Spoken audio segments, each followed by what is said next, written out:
खबर आपको देंगे शहर कायद से, जहां पर कराची के इलाके गुलिस्तान जौहर में कामरान चौरंगी के करीब मुसल्लह मुल्जिमान कुर्बानी के बकरों से भरा ट्रक छीन कर फरार हो गए। मज़ीद तफसीलात हासिल करेंगे डॉन न्यूज़ के नुमाइंदे मोहम्मद बिलाल से। बिलाल, बताइए ये वाकया कब पेश आया है और व्यापारी की कोई सुनवाई हुई या पुलिस की जानिब से वही रिवायती मौक़िफ़ अपनाया गया है?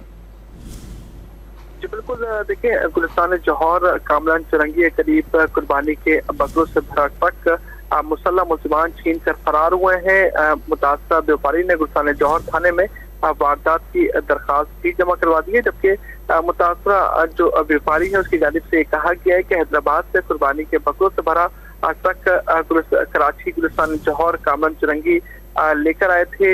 दो मुसल्लह मुल्जिमान मोटरसाइकिल पर आए हैं और ड्राइवर को असले के तौर पर यकमाल बनाया। डाकुओं के हाथों छीने गए कुर्बानी के बकरों की मालियत 15 लाख रुपए है। मुल्जिमान वारदात के दौरान ट्रक ड्राइवर से नकदी और मोबाइल फोन भी छीन कर फरार हुए, जबकि ट्रक ड्राइवर कामरान चौरंगी पर एड्रेस मालूम कर रहा था कि वारदात करने वाले मुल्जिमान उस मकाम पर पहुंचे हैं और ट्रक छीन लिया। जबकि दरखास्त गुजार की जानिब से कहा गया है कि मुकदमे के लिए गुलिस्तान जौहर थाने पहुंचे थे। थाने में मौजूद पुलिस एहलकारों ने कहा SHO थाने में मौजूद नहीं है, SHO कल सुबह 12 बजे थाने आएंगे, फिर मुकदमा दर्ज किया जाएगा। जबकि मज़कूरा वाक़या रात 12:10 का है। पुलिस की जानिब से अब तक मुकदमा दर्ज नहीं किया गया है। रात 12 बजे ये वाक़या पेश आया और अब तक पुलिस की जानिब से मुकदमा भी दर्ज नहीं हो सका। बिलाल, अपडेट करते हैं, बहुत शुक्रिया आपका।